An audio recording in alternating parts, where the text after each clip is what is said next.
Calon Wakil Presiden nomor urut 1, Bapak Dr. Honoris Causa Haji Abdul Muhaimin Iskandar.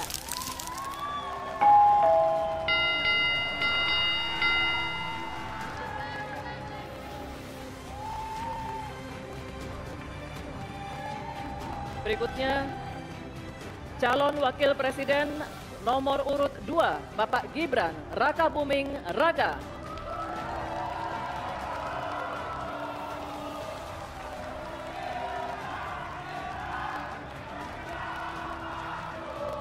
Calon Wakil Presiden nomor urut 3, Bapak Profesor Dr. Haji Muhammad Mahfud MD.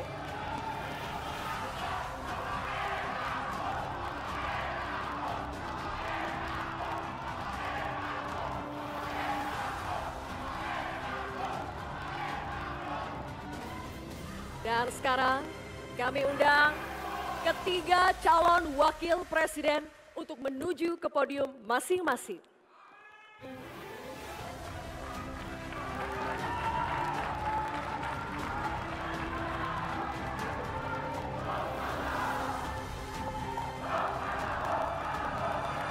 Oke, cukup? Cukup, kita lanjutkan ya. Langsung saja kita akan mulai debat keempat calon wakil presiden pemilu tahun 2024. Pada sesi pertama ini kita akan mendengarkan visi, misi, dan juga program kerja dari masing-masing calon wakil presiden. Kesempatan pertama akan diberikan kepada calon wakil presiden nomor urut 1. Kami persilakan Bapak Muhaimin Iskandar untuk menyampaikan visi, misi, dan program kerjanya. Waktu Bapak 4 menit dimulai dari saat Bapak berbicara. Silakan. Assalamualaikum warahmatullahi wabarakatuh. Selamat malam, salam sejahtera untuk kita semua. Hadratus Syekh Ki Hasyim Asy'ari, pendiri Nahdlatul Ulama mengatakan, petani adalah penolong negeri. Akan tetapi, hari ini kita menyaksikan negara dan pemerintah abai terhadap nasib petani dan nelayan kita. Hari ini kita menyaksikan bukti bahwa hasil sensus pertanian BPS menunjukkan bahwa 10 tahun terakhir ini telah terjadi jumlah petani rumah tangga petani gurem berjumlah hampir 3 juta. Ini artinya 16 juta rumah tangga petani hanya memiliki tanah setengah hektar. Sementara ada seseorang yang memiliki tanah 500.000 hektar sebagai kekuasaan yang diberikan negara kepadanya. Di sisi yang lain, kita sangat prihatin. Upaya pengadaan pangan nasional dilakukan melalui food estate. Food estate terbukti mengabaikan petani kita, meninggalkan masyarakat adat kita, menghasilkan konflik agraria, dan bahkan merusak lingkungan kita. Ini harus dihentikan. Saudara-saudara sekalian, krisis iklim terjadi dan kita menyaksikan bencana ekologi terjadi di mana-mana. Negara harus serius mengatasinya. Tidak hanya mengandalkan proyek giant sea wall yang tidak mengatasi masalahnya. Kita harus sadar bahwa krisis iklim, krisis iklim harus dimulai dengan etika. Sekali lagi etika. Etika lingkungan. Etika lingkungan ini intinya adalah keseimbangan antara manusia dan alam. Tidak menang-menangan, seimbang manusia dan alam. Akan tetapi kita menyaksikan bahwa kita tidak seimbang di dalam melaksanakan pembangunan kita. Kita melihat ada yang namanya krisis iklim tidak diatasi dengan serius. Bahkan kita ditunjukkan anggaran mengatasi krisis iklim jauh di bawah anggaran sektor-sektor lainnya. Hadirin saudara sekalian setanah air yang saya cintai. Dengan kesadaran ini, maka kita harus kembali bahwa pembangunan nasional, bahwa kebijakan nasional harus berpijak kepada yang namanya keadilan.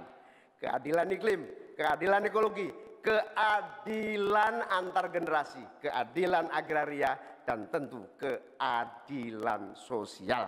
Saudara-saudara sekalian, rakyat harus dilibatkan, rakyat tidak boleh ditinggal karena pemilik negeri ini rakyat, pemerintah hanyalah pelaksana dari pemilik negeri ini. Oleh karena itu, desa harus menjadi titik tumpu pembangunan. Petani, nelayan, peternak, masyarakat adat harus menjadi bagian utama dari program pengadaan pangan nasional.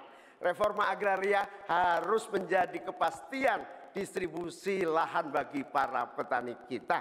Energi baru dan terbarukan harus digenjot, bukan malah dikurangi targetnya, diturunkan targetnya. Karena itu kita harus lakukan perubahan. Kita tidak boleh diam. Perubahan menghadapi masa depan kita dan generasi yang akan datang. Para petani dan seluruh warga bangsa yang terlibat, negara menunggu langkah kita bersemua. Kita semua harus menghadirkan perubahan untuk Indonesia yang lebih baik. Baik.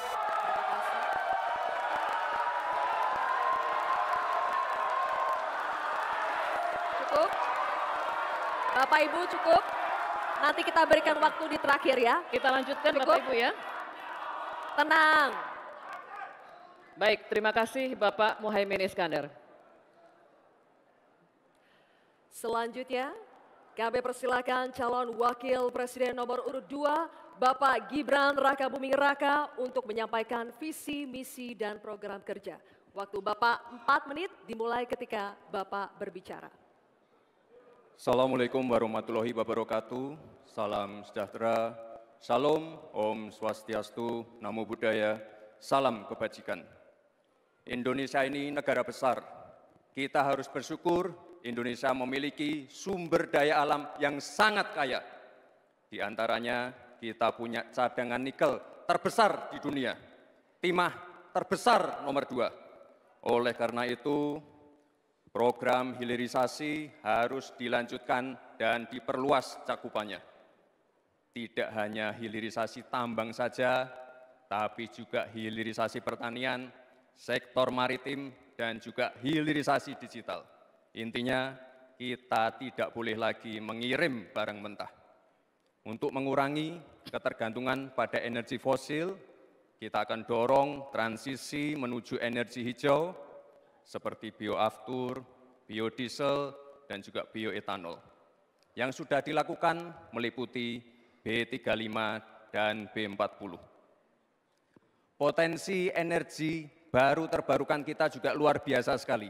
Bisa mencakup 3.686 gigawatt yang meliputi energi surya, angin, air, bioenergi, dan juga panas bumi. Oleh karena itu, kerjasama Pentahelix wajib untuk didorong. Bapak Ibu yang saya hormati, teman-teman sesama anak muda, jika agenda hilirisasi, pemerataan pembangunan, transisi menuju energi hijau, ekonomi kreatif, UMKM bisa kita kawal, insya Allah akan terbuka 19 juta lapangan pekerjaan untuk generasi muda dan kaum perempuan. 5 juta diantaranya adalah green jobs.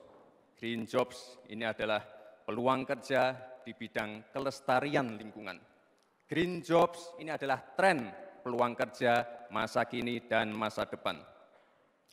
Untuk mendorong kesejahteraan petani, akan kita dorong terus ketersediaan pupuk dan bibit yang mudah dan murah. Untuk menjaga stabilitas harga pangan, akan kita optimalkan peran dari TPID, ID Food, Bulog, dan Badan Pangan. Untuk meningkatkan produktivitas para petani, akan kita dorong terus mekanisasi. Generasi muda akan kita dorong melalui smart farming.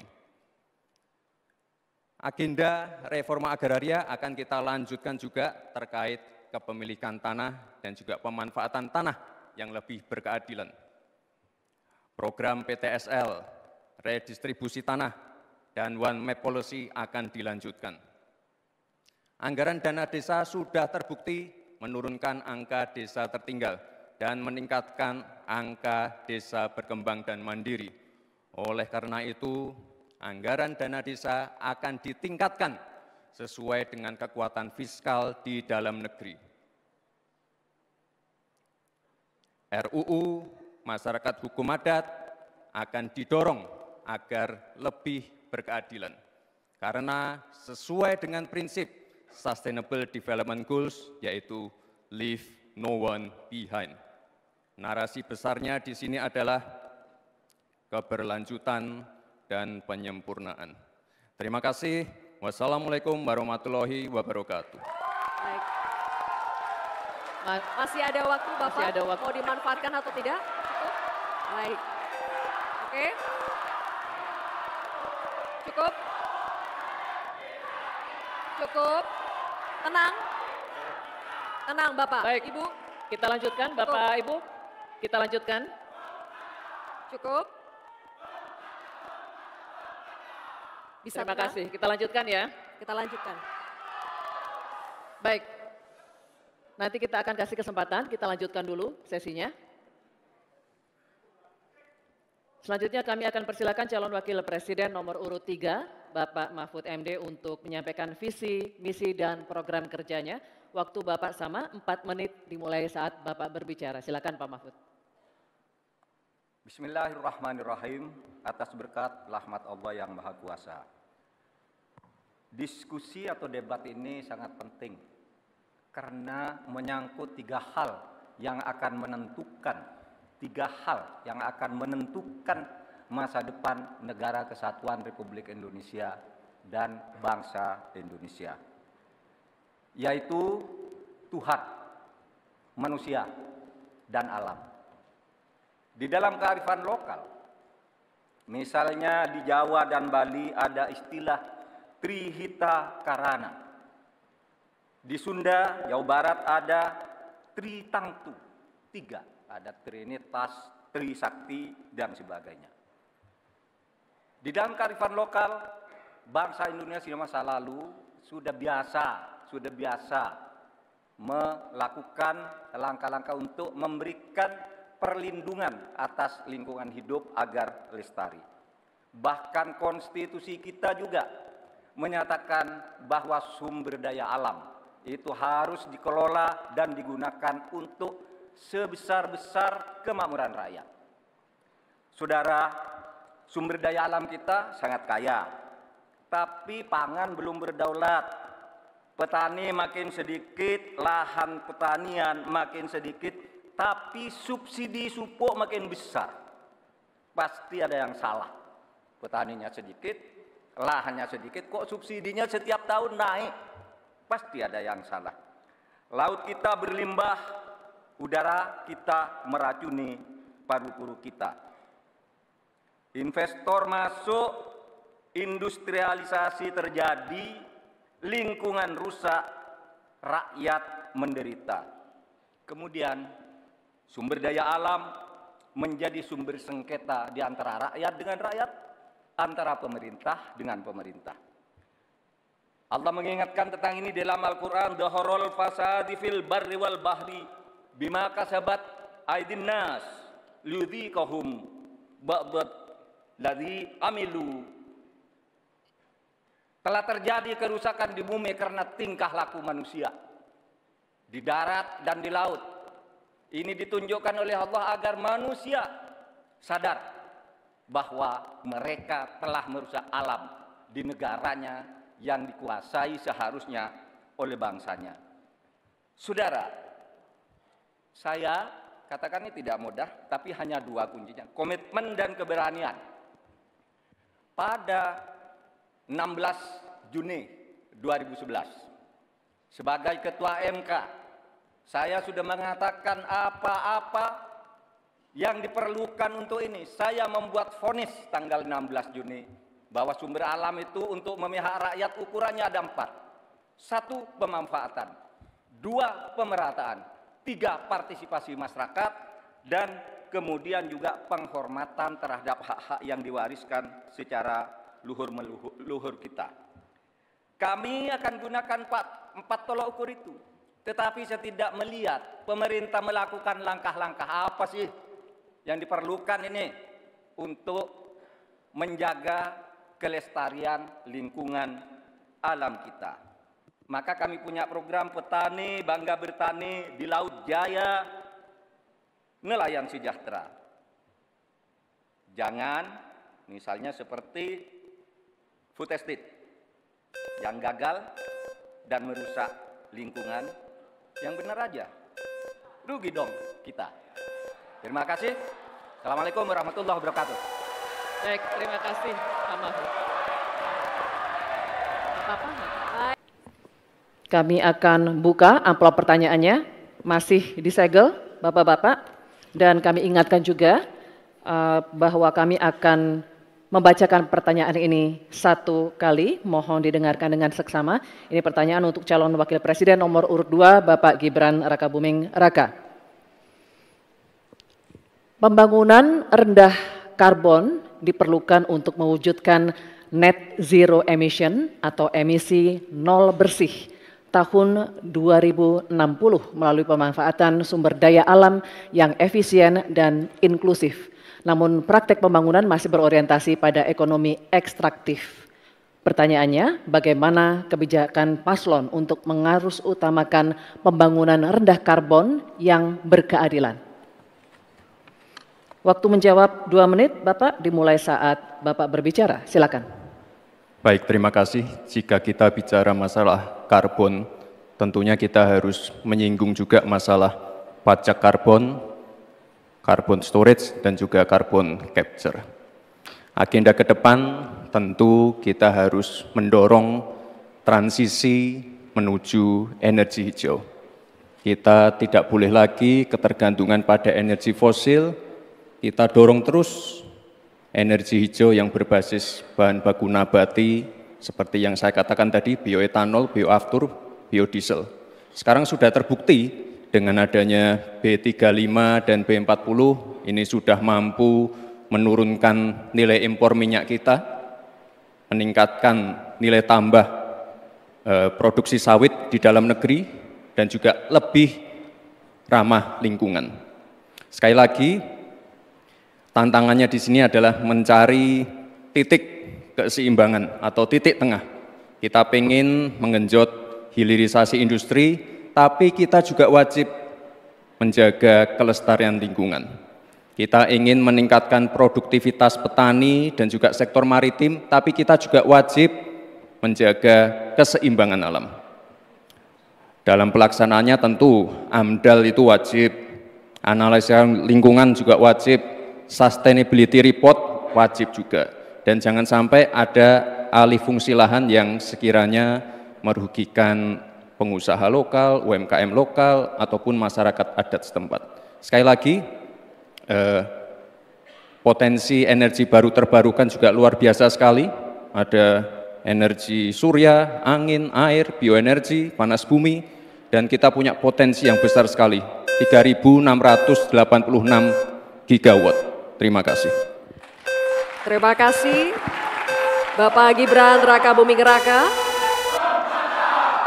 Baik, sesinya masih berlanjut, Bapak Ibu, terima kasih. Kami persilakan sekarang untuk calon wakil presiden nomor urut 3, Bapak Mahfud MD, untuk menanggapi. Waktunya 1 menit dimulai saat Bapak berbicara. Silakan. Baik, terima kasih. Saya sudah menyimak dengan baik meskipun saya agak koreksi sedikit terhadap pertanyaan tadi. Kalau dibilang 5 tahun dari sekarang untuk emisi dan bersih, itu sebenarnya nanti tahun 2060 masih jauh waktunya. Tapi masalah yang kita lihat itu sebenarnya pengelolaan berkelanjutan belum dilakukan. Sebenarnya dulu ada garis-garis besar haluan semesta berencana yang sudah mengatur seperti ini dengan sangat rinci. Waktu tahun 62 atau 61 Presiden mengeluarkan kebijakan itu. Nah, saya sekarang ingin menatakan kebijakan insentif dan disinsentif ekonomi hijau seperti karbon, pajak limbah, dan sebagainya. Bagaimana Bapak mau melakukan itu? Baik, waktunya habis. Terima kasih. Selanjutnya, calon wakil presiden nomor urut 1, Bapak Muhaimin Iskandar. Kami berikan kesempatan juga untuk menanggapi. Waktunya 1 menit dimulai ketika Anda berbicara. Silakan. Ya, memang pajak karbon ini salah satu, bukan satu-satunya. Yang paling penting adalah dipersiapkan transisi energi baru dan terbarukan. Sayangnya, komitmen pemerintah hari ini tidak serius. Target energi baru dan terbarukan yang mestinya kita harus punya target 2025 berkurang dari 23 justru diturunkan menjadi 17%. Penundaan implementasi pajak karbon dilakukan oleh pemerintah hari ini. Dari tahun 2002 dimundur menjadi tahun 2025. Apanya yang mau dilanjutkan? Karena itu secara tegas harus dilakukan. Implementasi pajak karbon dilakukan secepat-cepatnya sekaligus transisi energi baru terbarukan dijalankan. Baik, waktunya masih ada Bapak, cukup lanjut. Baik, terima kasih Bapak Muhaimin Iskandar atas jawabannya atau tanggapannya. Selanjutnya, kami persilakan calon wakil presiden nomor urut 2 Bapak Gibran Rakabuming Raka untuk merespons tanggapan dari calon wakil presiden nomor urut 3 dan calon wakil presiden nomor urut 1. Waktunya 1 menit dimulai saat Bapak berbicara, silakan. Terima kasih Prof. Mahfud dan Gus Muhaimin. Untuk masalah insentif, komitmen, ini bisa kita kasih contoh yang sudah berjalan saja. Contohnya pembangkit listrik tenaga surya yang ada di Cirata. Itu kan kerjasama dengan PT Masdar dari Uni Emirat Arab. Ini kan juga ada insentifnya, Prof. Ada tax holiday, tax allowance, ada pembebasan biaya modal juga, sehingga akan mendorong perusahaan-perusahaan untuk berinvestasi di bidang transisi energi hijau. Transisi menuju energi hijau ini memang tidak murah, sangat costly karena beberapa perusahaan memang belum bisa mencapai ekonomi soft skill. Tapi yang jelas adalah komitmen kita pasti akan meningkatkan bauran listrik PLN yang sekarang cuma 20%, ini harus ditingkatkan lagi ke depan. Terima kasih. Baik. Terima kasih Bapak Gibran. Oke, pertanyaannya masih tersegel juga. Kami ingatkan kembali bahwa kami akan membacakan pertanyaan ini 1 kali. Mohon didengarkan dengan seksama untuk Bapak Mahfud MD. Korupsi pertambangan dan perikanan ilegal serta pembalakan liar masih marak terjadi. Hal ini mengakibatkan kerusakan ekologis di darat dan di laut serta ketidakadilan sosial. Pertanyaannya, bagaimana strategi paslon menanggulangi praktik ilegal tersebut untuk mewujudkan keberlanjutan sumber daya alam? Waktu untuk menjawab 2 menit, Bapak dimulai saat berbicara, silakan. Baik, terima kasih. Sebenarnya persoalan penyelesaian SDA dan energi selalu harus menyeluruh dari hulu ke hilir. Keterbukaan informasi agraria, termasuk kehutanan misalnya. Saya ini punya pengalaman di dalam sidang-sidang yang membicarakan tentang ini misalnya, informasinya tertutup. Siapa yang punya lahan ilegal di sebelah sana? Ketika dibuat daftar, tidak ada di dalam daftar, sementara ada masyarakat yang punya data. Ketika ditanyakan, lalu baru ditunjukkan. Jadi penyelesaiannya tidak bisa menyeluruh. Karena kemudian atas nama keterbukaan informasi publik, mereka katakan ini rahasia. Tidak bisa dong, rahasia itu kan bukan yang tentang data, perampasan tanah-tanah rakyat, kasus-kasusnya di mana, siapa yang menyerobot perkebunan sawit, itu kan harus daftarnya lengkap. Sesudah diselidiki apa yang terjadi di dalam analisis. Wah, itu memang permainannya buruk. Sehingga selalu disembunyikan. Kalau baru orang tahu dikeluarkan satu-satu. Tidak ada penyelesaian yang menyeluruh. Nah, oleh sebab itu ini menjadi penting bagi kita keterbukaan informasi tentang data-data. Kalau kita mau menyelesaikan, data itu menjadi basis untuk penyelesaian. Kita juga pernah, atau kami kalau bicara soal rekam jejak, ya, kita ikut dalam upaya penyelesaian satu peta sebagai rujukan untuk masalah-masalah tersebut. Demikian. Baik, terima kasih Bapak Mahfud MD. Selanjutnya kami persilakan calon wakil presiden nomor urut 1 Bapak Muhaimin Iskandar untuk menanggapi. Waktu Bapak 1 menit dimulai ketika Bapak berbicara, silakan. Selain yang disampaikan Pak Mahfud, salah satu yang memprihatinkan adalah data ESDM itu ada 2.500 tambang ilegal. Sementara tambang yang legal saja tidak membawa kesejahteraan.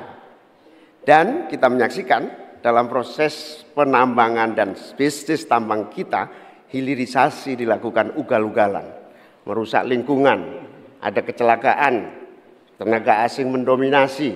Di sisi yang lain juga perkembangan hilirisasi maupun tambang tidak signifikan dengan kesejahteraan masyarakat sekitar. Sulawesi Tengah, pertumbuhan ekonominya sampai sekarang bisa 13%, tinggi sekali. Tapi rakyatnya tetap miskin dan tidak bisa menikmati. Hilirisasi apa yang mau kita lakukan, sementara ilegal juga terus berlangsung. Lanjut, demikian. Terima kasih. Baik. Terima kasih Bapak Muhaimin Iskandar. Selanjutnya, giliran calon wakil presiden nomor urut 2, Bapak Gibran Rakabuming Raka. Kami berikan kesempatan juga untuk menanggapi. Waktunya 1 menit dimulai ketika Anda berbicara. Silakan. Baik, terima kasih Gus Muhaimin dan Prof. Mahfud. Dari pasangan Prabowo Gibran, simpel saja solusinya. IUP-nya dicabut, izinnya dicabut, simpel. Karena sesuai Undang-Undang Dasar 1945, Pasal 33, Ayat 3 dan 4, dan juga Pancasila, Sila 4 dan 5, kita ingin sumber daya alam ini dimanfaatkan sebesar-besarnya untuk kemakmuran rakyat. Dan juga kita harus menjalankan Permen Investasi nomor 1 tahun 2022. Intinya kita ingin perusahaan-perusahaan besar ini bisa menggandeng UMKM lokal, pengusaha lokal, jadi mereka tidak besar sendiri, tapi ikut membesarkan warga lokal, pengusaha lokal, dan UMKM setempat. Terima kasih. Masih ada waktu Pak Gibran, cukup atau lanjut? Cukup? Baik. Terima kasih. Selanjutnya kita kembali ke calon wakil presiden nomor urut 3, Bapak Mahfud MD. Kami persilakan untuk merespons tanggapan dari calon wakil presiden nomor urut 1 dan 2. Terima kasih. Waktunya 1 menit Bapak, dimulai ketika Anda berbicara. Silakan. Baik, saya mencatat juga tambang ilegal sebanyak 2.500, tapi juga ada yang lebih dari itu. Dalam 10 tahun terakhir terjadi deforestasi 12,5 hektar hutan kita. Itu jauh lebih luas dari Korea Selatan dan 23 kali luasnya Pulau Madura di mana saya tinggal. Ini deforestasi dalam waktu 10 tahun. Bilang, ya cabut aja IUP-nya. Nah itu masalahnya. Mencabut IUP itu banyak mafianya. Banyak mafianya. Saya sudah mengirim tim ke lapangan, ditolak. Sudah putusan Mahkamah Agung. Itu begitu. Bahkan KPK seminggu lalu mengatakan untuk pertambangan di Indonesia itu banyak sekali yang ilegal dan itu di-backing oleh aparat-aparat dan pejabat. Baik, itu masalahnya. Baik, terima kasih Waktunya Bapak. habis Pak Mahfud. Terima kasih. Kita lanjutkan.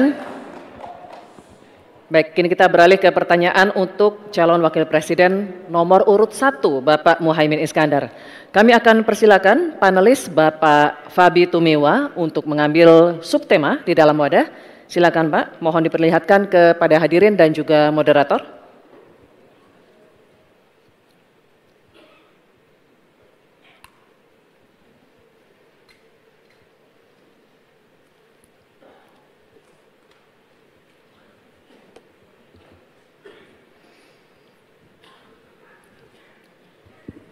Pangan. Baik, terima kasih Bapak.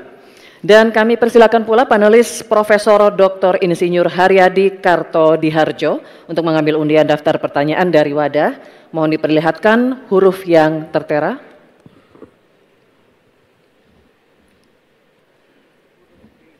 Huruf B.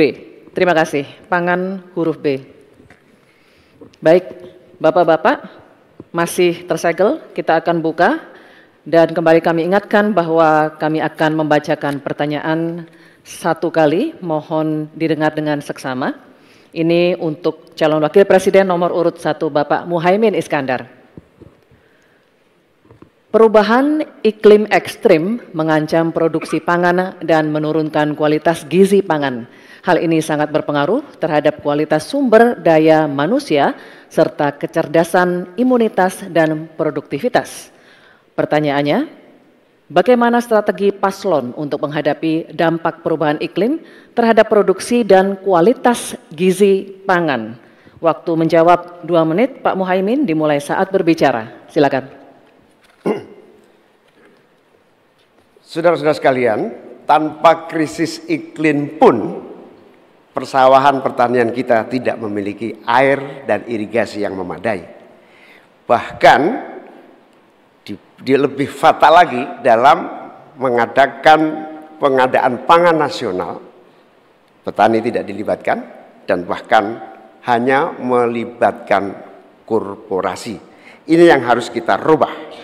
Kita ingin melihat bahwa potensi petani dan seluruh produk-produknya masih sangat luar biasa. Mulai dari pengadaan lahan yang memadai. Dalam arti, lahan-lahan yang ada melalui reformasi agraria. Reforma agraria menjadi prinsipnya. Yang kedua, petani kita harus kita beri pupuk yang cukup dengan harga yang terjangkau. Bahkan banyak petani punya duit sebetulnya, tapi pupuknya tidak ada. Bagaimana mungkin?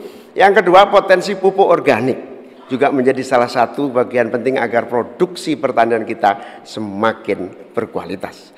Di sisi yang lain, kita ingin program perlindungan gagal tanam gara-gara iklim juga kita berikan supaya petani kita aman, merasa aman dan yakin dengan produksinya.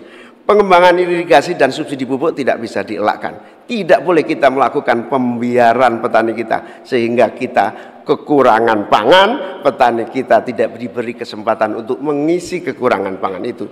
Kualitas pangan kita bergantung juga kemampuan kita memfasilitasi agar petani kita lebih produktif lagi.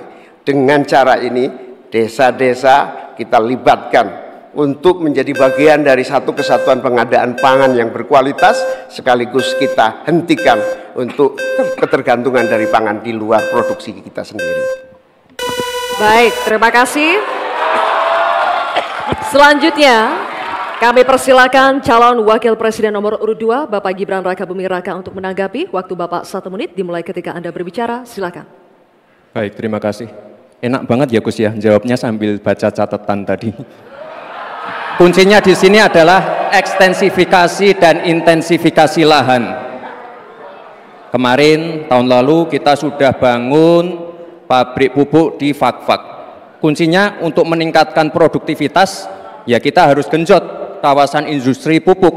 Kita dekatkan pupuknya dengan lahan-lahan pertaniannya. Kuncinya pupuk, dan pupuk harus didekatkan dengan lahan-lahan pertanian. Otomatis produktivitas akan meningkat. Dan jangan lupa mekanisasi. Kita ingin meningkatkan produktivitas para petani. Pakai RMU, pakai combine harvester, dan juga kita melibatkan generasi muda melalui smart farming. Pakai IoT untuk melihat pH tanah, keasaman tanah, kesuburan tanah, dan juga penggunaan drone untuk penyemprotan pestisida. Terima kasih. Baik, terima kasih. Terima kasih. Baik, kita lanjutkan Bapak-Bapak. Oke, selanjutnya. Kita lanjutkan ya Bapak Ibu. Cukup ya. Kita lanjutkan dulu. Selanjutnya giliran calon wakil presiden nomor urut 3, Bapak Mahfud MD untuk menanggapi juga. Waktunya 1 menit Bapak, dimulai ketika Anda berbicara. Silakan. Ya, kan masalahnya itu salah satu yang sering kita dengar, lahan berkurang, petani berkurang. Orang desa tidak mau lagi menjadi petani karena justru rugi. Terkadang kalau mau ingin mendapat pupuk bersubsidi dipersulit bukan main dan harus beri ke tengkulak. beli ke Tenggula. Nah di sini problemnya sebenarnya bagaimana penegakan aturan-aturan itu.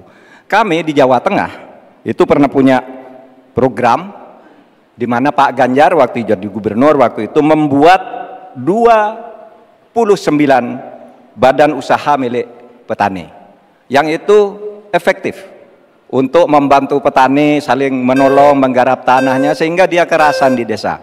Yang saya tanyakan, kebijakan hukum apa yang akan dilakukan untuk mengatasi masalah ini? Terima kasih. Baik, terima kasih Pak Mahfud MD. Cukup. Kita teruskan lagi ya. Kita lanjutkan dulu ya. Kita teruskan Kita lagi lanjutkan debatnya. Cukup. Selanjutnya kita kembali ke calon wakil presiden nomor urut 1 Bapak Muhaimin Iskandar. Kami persilakan untuk merespons tanggapan dari calon wakil presiden nomor urut 2 dan 3 yang telah dikemukakan. Waktu Bapak 1 menit dimulai ketika Anda berbicara. Silakan. Terima kasih Pak Gibran. Yang Anda sampaikan hanya mengulang apa yang saya sampaikan. Saya ingin memperdalam lagi bahwa petani kita ini potensinya besar sekali. Jumlah petani kita masih sangat besar. Potensi tanah kita subur masih banyak lagi. Di sisi yang lain, kita juga memiliki apa yang disebut kebutuhan pangan kita, juga pasar yang luar biasa. Nah, dalam konteks ini, antara suplai kita punya potensi, antara permintaan kita juga punya sangat kuat. Oleh karena itu, pemerintah tidak boleh diam. Turun tangan, jangan terlalu normatif mengatasi keadaan. Untuk Pak Mahfud, saya ingin menyampaikan bahwa seluruh perangkat undang-undang yang menyangkut perlindungan petani dan produksi kita sebetulnya lengkap. Tinggal implementasi saja dari seluruh proses hukum yang kita miliki. Kemauan politik, kesungguhan, tidak mengabaikan petani yang penting. Terima kasih Bapak Muhaimin, waktunya habis. Ya. Baik, akan memberikan apresiasi. Bapak Ibu sekalian, tuntas sudah segmen kedua kita. Ini saatnya kita berikan apresiasi kepada ketiga calon wakil presiden kita.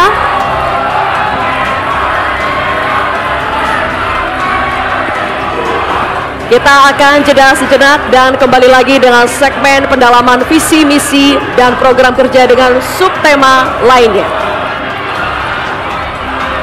Baik, berbagai gagasan akan kembali disampaikan oleh ketiga calon wakil presiden kita. Karena itu tetaplah bersama kami di debat keempat calon wakil presiden pemilu tahun 2024.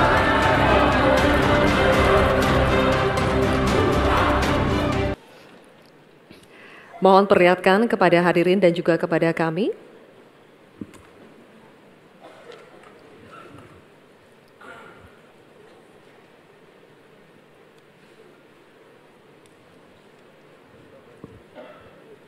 Subtemanya adalah masyarakat adat. Selanjutnya kami persilakan panelis Ibu Ruka Sombolinggi SPMA untuk mengambil undian daftar pertanyaan dari dalam wadah.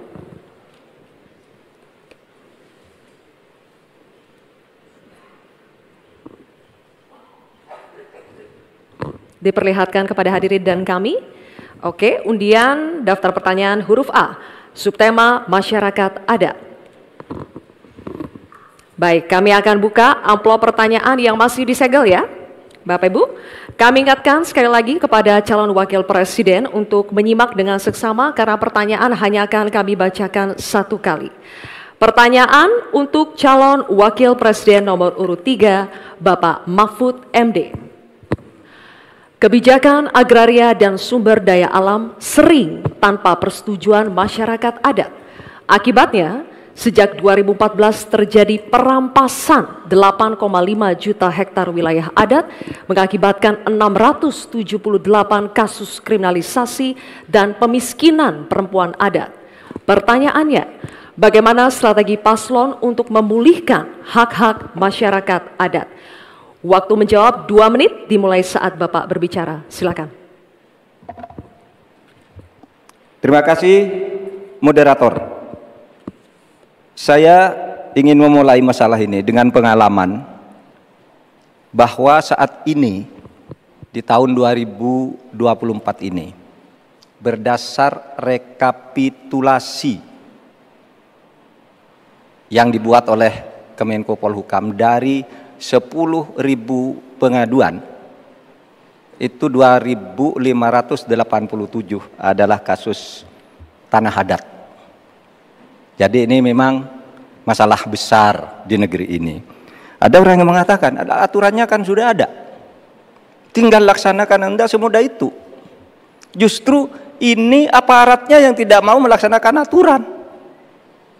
Akalnya banyak sekali. Itu 4 hari yang lalu ketika kami ketemu di KPK, saya ulangi. KPK mengatakan itu banyak tuh penguasaan tanah, izin-izin tambang. Wah, sudah dicabut nih. Saya nih, pengalaman saya juga. Ada sudah dicabut oleh Mahkamah Agung. Tidak dilaksanakan sampai 1,5 tahun. IUP tadi yang dikatakan oleh Mas Gibran. Ada perintah dari Mahkamah Agung tuh IUP yang di sana dicabut, ini vonis sudah inkrah. 1,5 tahun tidak jalan. Ketika kita ngirim orang ke sana, petugasnya tiba-tiba dipindah. Yang baru ditanya, kami tidak tahu. Padahal isu-isu terjadi eksploitasi terhadap tambang-tambang nikel kita misalnya. Nah, oleh sebab itu, kalau ditanyakan apa yang harus kita lakukan, strateginya adalah penertiban birokrasi pemerintah dan aparat penegak hukum. Karena kalau jawabannya laksanakan aturan, itu normatif. Jadi kalau aparat penegak hukum itu hanya orang paling atas yang bisa memerintahkan siapa pimpinan penegak hukum itu. Sekian. Baik, terima kasih Bapak Mahfud MD. Cukup. Dan selanjutnya kami persilakan untuk calon wakil presiden nomor urut 1 Bapak Muhaimin Iskandar untuk menanggapi. Waktunya 1 menit, Pak, dimulai saat berbicara. Silakan. Ya, terima kasih. Saya tambahkan Pak Mahfud, salah satu upaya kita agar tidak terjadi konflik antara proyek pembangunan nasional, terutama PSN, dengan masyarakat adat, kita harus betul-betul punya prinsip tidak ada satupun yang ditinggalkan dalam mengambil keputusan. Libatkan itu masyarakat adat. Menghormati masyarakat adat bukan memakai pakaian adat setahun sekali 17 Agustus, bukan. Menghormati masyarakat adat adalah memberikan ruang hak ulayat mereka, hak budaya mereka, hak spiritual mereka, hak dan kewenangan mereka menentukan cara membangun. Dengan cara penghormatan itu, saya kira Pak Mahfud, apa yang saya sampaikan tadi bisa berjalan dengan lancar. Problem-problem bisa diatasi dengan baik. Karena itu dalam catatan saya, terpaksa saya catat supaya tidak salah, karena ini bagian dari agar kita tidak salah jalan di dalam melaksanakan pembangunan kita. Baik, Pak Muhaimin, terima kasih. Dan selanjutnya, tenang ya.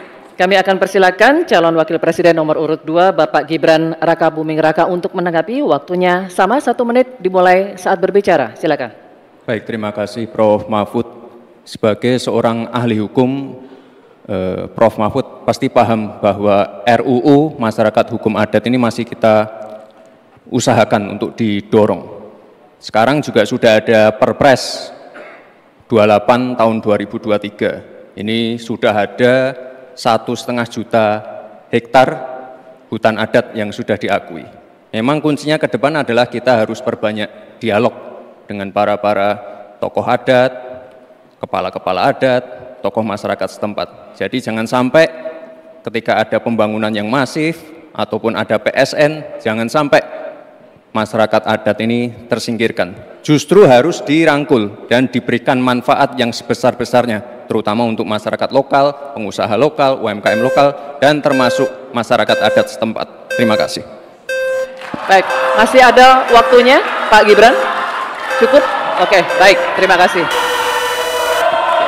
Nanti ada waktunya Bapak Ibu. Kita lanjut dulu ya. Kita lanjut dulu. Bisa kita lanjutkan? Cukup Oke, ya. terima kasih ya. Kita lanjut Terima dulu. kasih.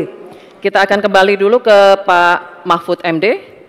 Calon wakil presiden nomor urut 3 untuk merespon tanggapan dari calon wakil presiden nomor urut 1 dan 2 yang telah dikemukakan. Waktunya 1 menit Pak Mahfud, Ya, silakan. Pak Muhaimin, di meja saya itu ada tumbler.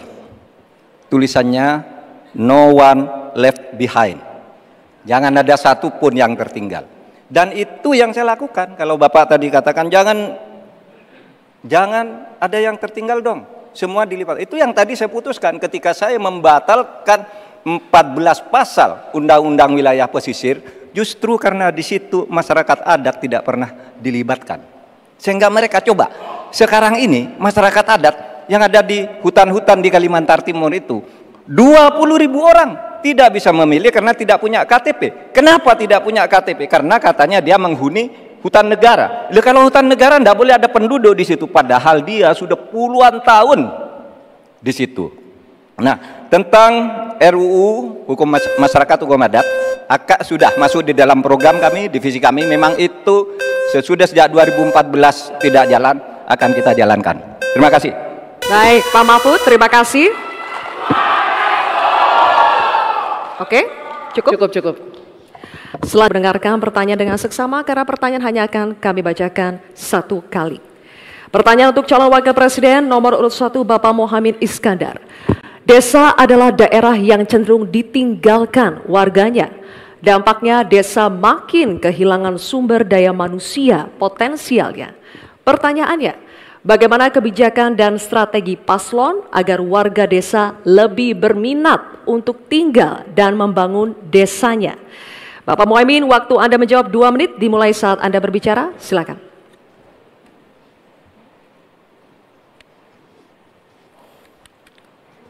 Terima kasih.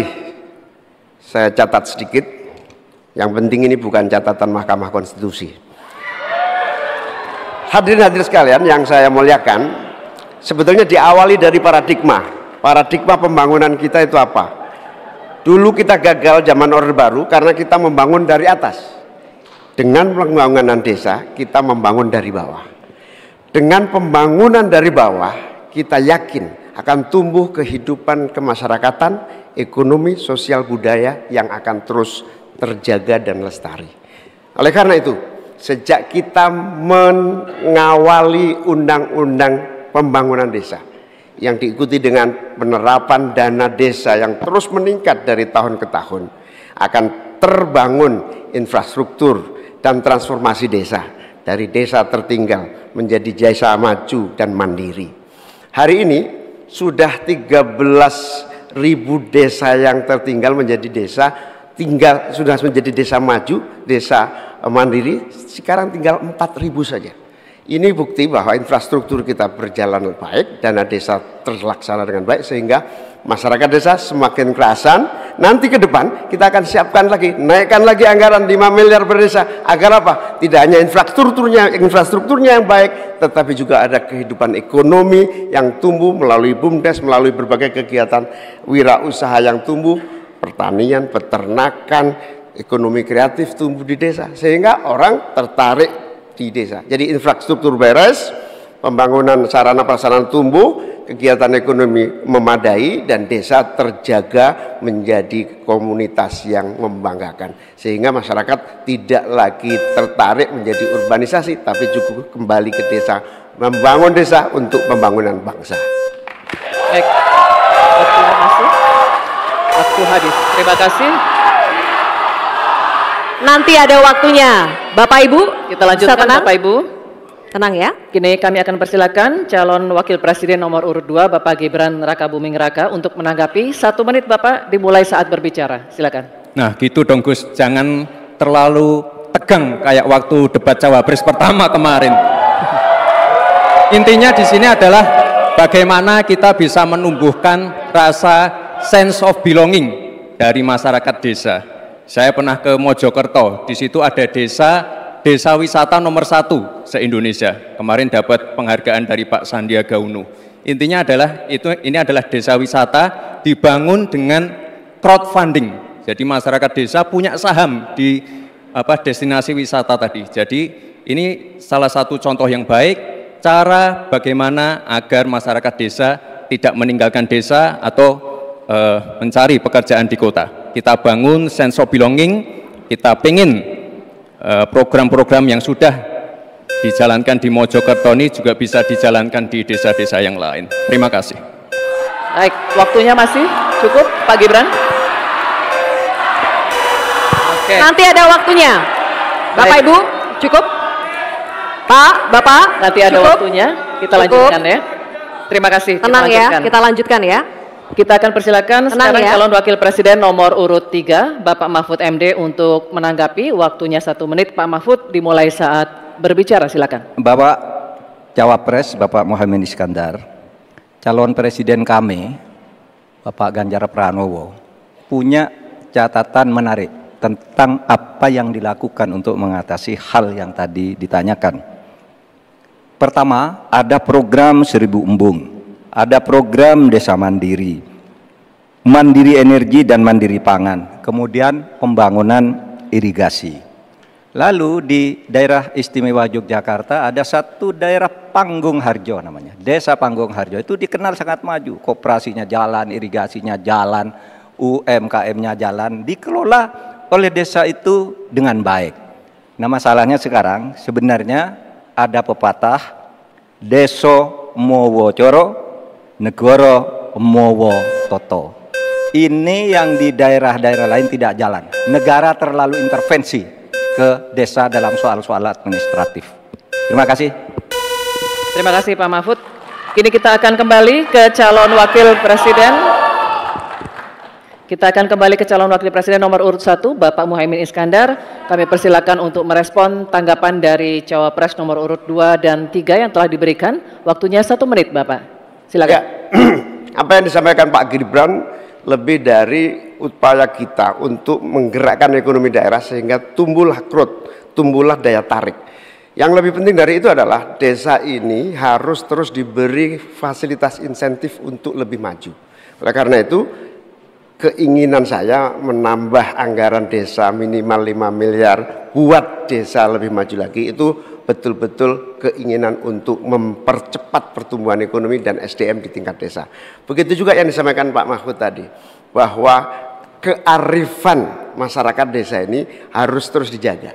Seluruh tata kelola yang tumbuh dari kultur yang kuat ini harus dijaga betul, bahkan menjadi kekuatan daya tarik wisata, bisa menjadi juga ekonomi kreatif yang kita pasarkan ke berbagai daerah di tiap-tiap desa. Makanya sekarang tumbuh desa wisata di mana-mana, tumbuh ekonomi kreatif yang muncul dari desa. Inilah baik, Bapak Muhaimin, waktu Anda habis. Terima kasih. Baik, oke. Selanjutnya kita beralih ke pertanyaan untuk calon wakil presiden nomor urut 2, Bapak Gibran Rakabuming Raka. Untuk itu kami persilakan kepada panelis Bapak Insinyur Tubagus Furkon Sofhani, MA PhD, untuk mengambil undian subtema pertanyaan dari dalam wadah.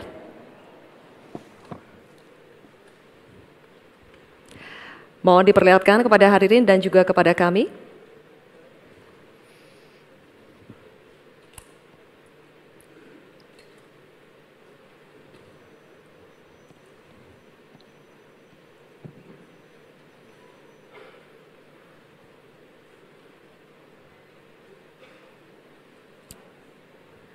Subtemanya adalah agraria. Baik, terima kasih. Selanjutnya kami persilakan panelis Bapak Dr. Ari Sujito untuk mengambil undian daftar pertanyaan dari dalam wadah, Bapak.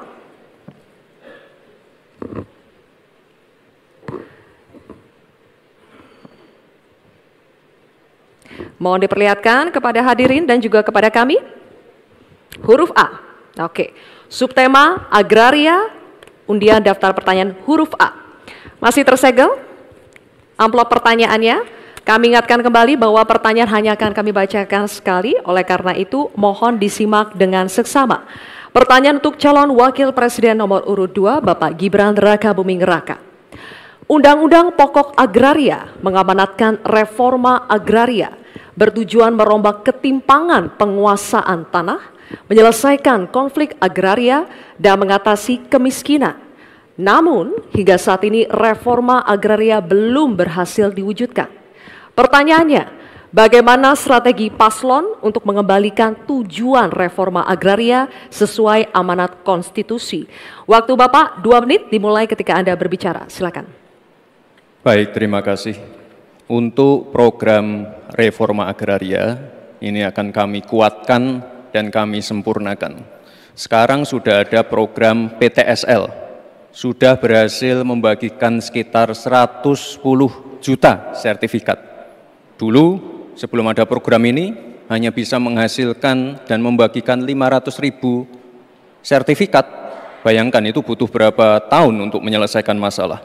Lalu sekarang juga sudah ada program redistribusi tanah. Tanah-tanah ex-HGU dan lain-lain disimpan di bank tanah untuk nanti diredistribusi ulang kepada para misalnya pengusaha lokal, petani lokal, dan lain-lain. Sekarang juga ada program One Map Policy. Ini sangat-sangat berguna sekali untuk mengurangi ya adanya konflik-konflik sengketa tanah, mafia tanah, dan lain-lain. Karena database-nya sudah digital, batas-batas tanahnya sudah tercapture semua di database, ini akan sangat-sangat mengurangi yang namanya mafia tanah. Sekali lagi, reforma agraria akan kita lanjutkan dan kita kuatkan, dan kemarin saya dan Pak Ganjar juga sempat mendapatkan predikat kota lengkap di kota Solo. Jadi Solo ini dari BPN sudah mendapatkan predikat kota lengkap, garis-garis batas tanah-tanah wilayahnya sudah tercapture semua, sehingga nanti akan mengurangi sekali lagi konflik-konflik tanah, mafia tanah, karena semuanya sudah tercapture secara digital di database-nya BPN. Kuncinya di sini adalah digitalisasi. Dan tadi kota lengkap, One Map Policy ini sangat penting sekali untuk kita bagaimana nanti menyelesaikan konflik-konflik agraria ke depan. Terima kasih. Baik, terima kasih Pak Gibran. Oke, ditahan dulu, nanti akan ada waktu. Nanti ada waktunya. Bapak Ibu, ada waktunya. Dulu. Cukup ya? Bisa tenang? Kita lanjut dulu ya.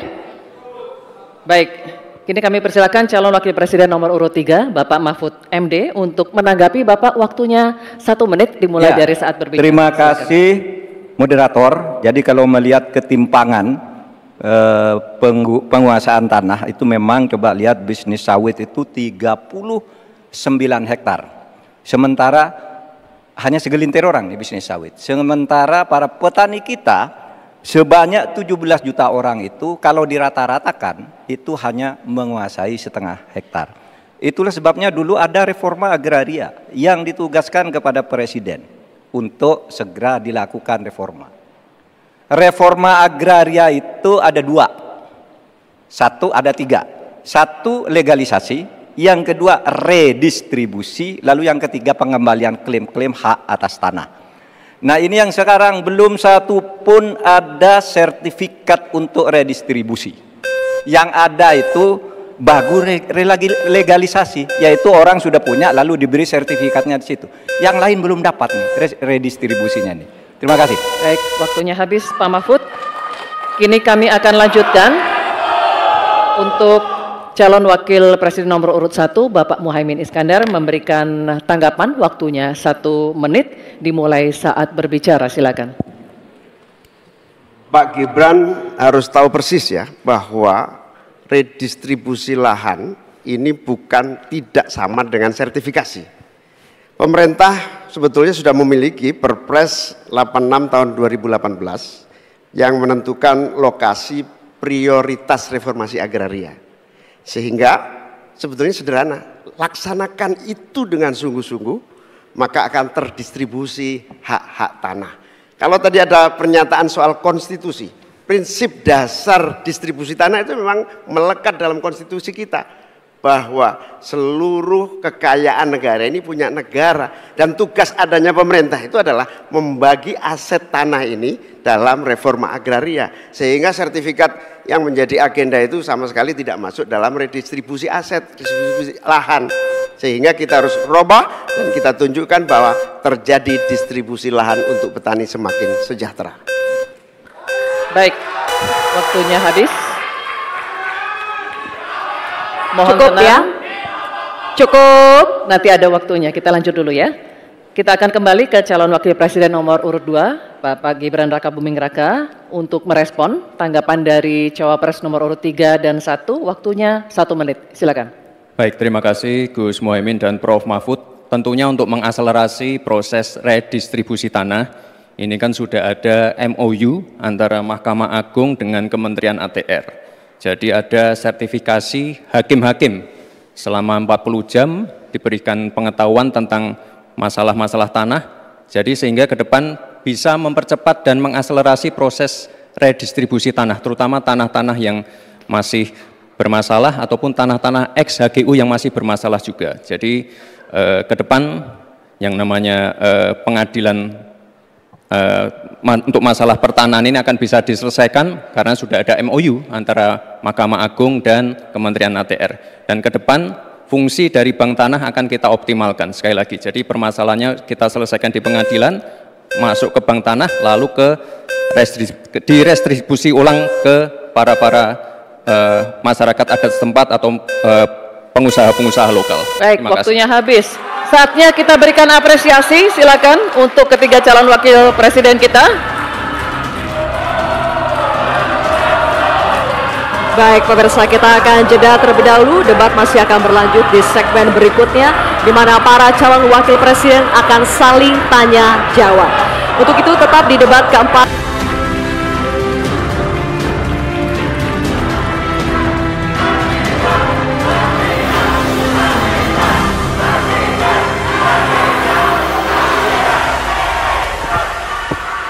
Baik, Bapak-bapak, cukup. ini adalah segmen tanya jawab. Jawaban akan ditanggapi oleh calon wakil presiden penanya dan selanjutnya akan direspon kembali oleh calon wakil presiden yang menjawab. Sebelumnya, kepada para calon wakil presiden, kami informasikan kembali untuk melakukan tanya jawab sesuai dengan tema debat pada malam hari ini, yakni pembangunan berkelanjutan dan lingkungan hidup, sumber daya alam dan energi, pangan, agraria, masyarakat adat, dan desa. Jika menggunakan singkatan atau terminologi, mohon diberikan penjelasannya agar pertanyaannya jelas dan dimengerti oleh calon wakil presiden lainnya. Kami informasikan juga untuk dalam penyampaiannya tetap berada di podium. Ya, dan pada segmen ini, kesempatan pertama akan kami berikan kepada calon wakil presiden nomor urut 1, Bapak Muhaimin Iskandar, untuk bertanya kepada calon wakil presiden nomor urut 2, Bapak Gibran Rakabuming Raka. Bapak Muhaimin, waktunya 1 menit dimulai saat Bapak berbicara. Silakan. Terima kasih. Pak Gibran, Indonesia ini terdiri dari berbagai bioregional, di mana kita harus betul-betul mengerti agar pembangunan kita tepat sasaran dan bisa tumbuh dengan baik.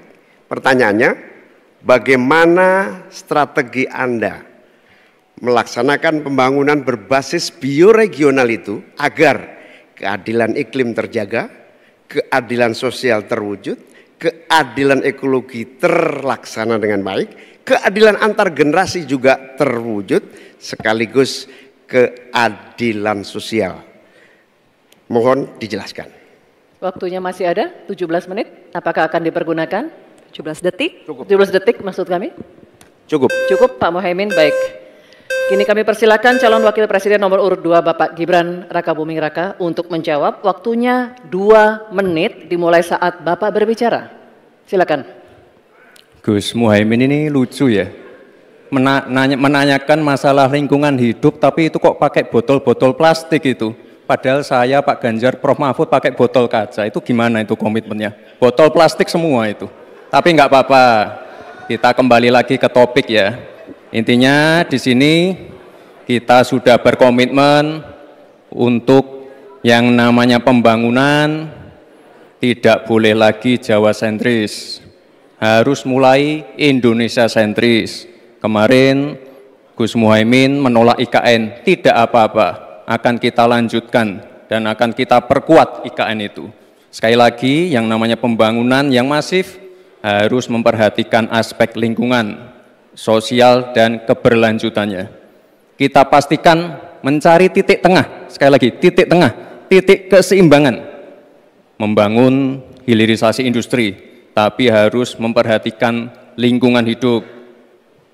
Menggenjot produktivitas para petani, sektor maritim, tapi juga harus menjaga keseimbangan alam. Pastikan sekali lagi AMDAL,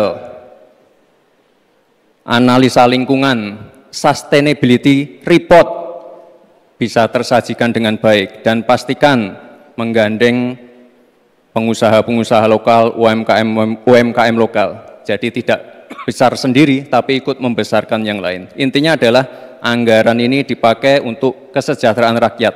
Pemerataan pembangunan itu penting. Dan sekali lagi, pembangunan yang masif harus memperhatikan sisi-sisi lingkungan hidup. Karena sekali lagi, yang namanya bencana kekeringan, banjir, kenaikan air laut, ini ancamannya sudah ada di depan mata. Dan ini adalah ancaman yang sangat nyata. Terima kasih.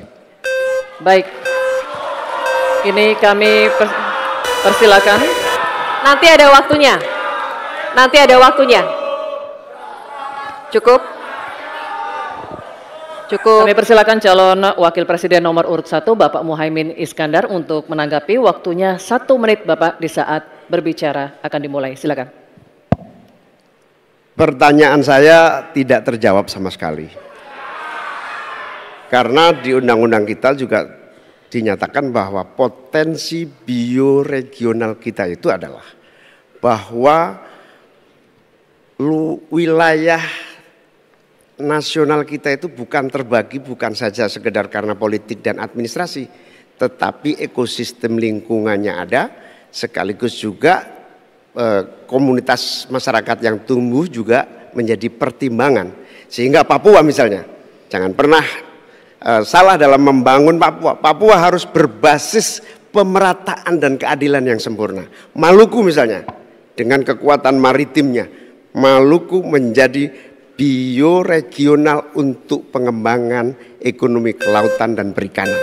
Jawa misalnya, keberlanjutan pembangunan yang menumbuhkan potensi ekonomi secara pertumbuhan. Baik, waktunya habis Pak Muhaimin.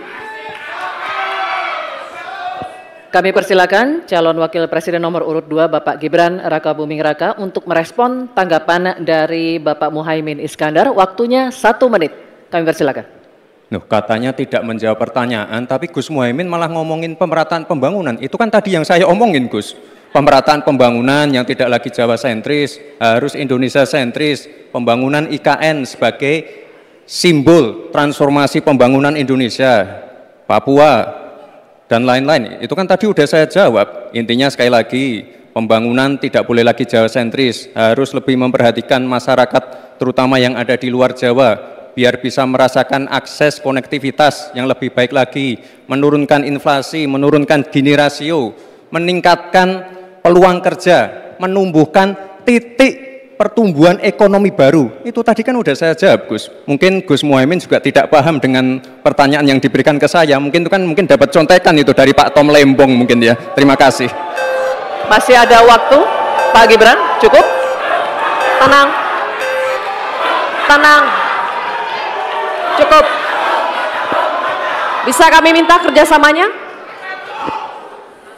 Baik, baru saja kita simak bersama. Calon Wakil Presiden nomor urut 1 dan 2 saling bertanya jawab. Selanjutnya, calon Wakil Presiden nomor urut 2 Bapak Gibran Rakabuming Raka bertanya ke calon Wakil Presiden nomor urut 3 Bapak Mahfud MD. Bapak Gibran, waktu Anda 1 menit dimulai saat Bapak berbicara. Silakan. Bagaimana cara mengatasi greenflation? Terima kasih. Masih ada waktu, Bapak Gibran. Aturan istilah-istilah kami sampaikan kembali terminologi atau singkatan, mohon untuk dijelaskan. Enggak, tunggu. Silakan dilanjutkan. Masih ada waktu.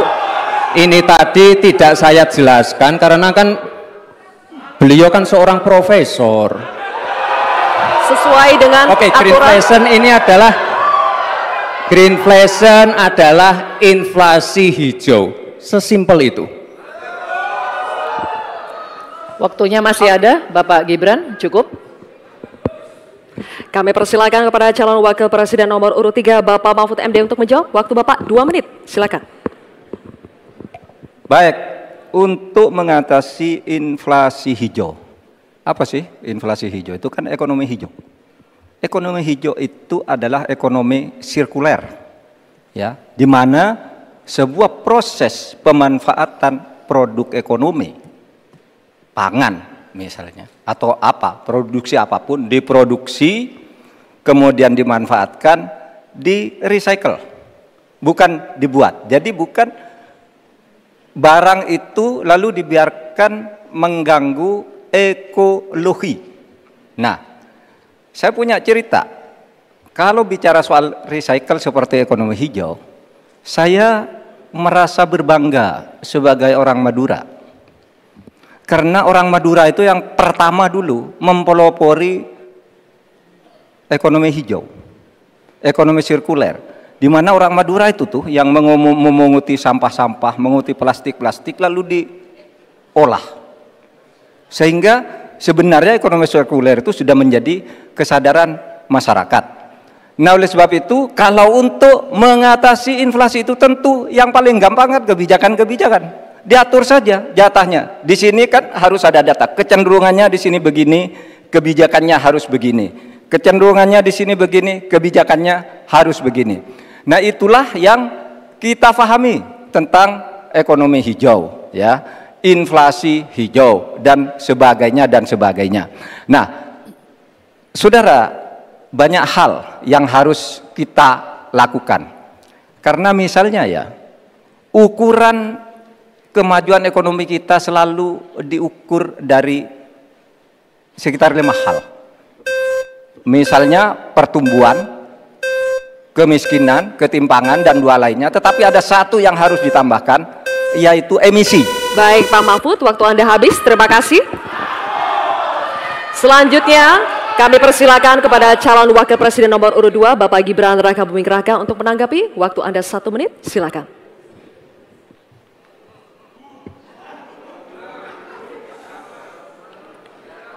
Saya lagi nyari jawabannya Prof. Mahfud.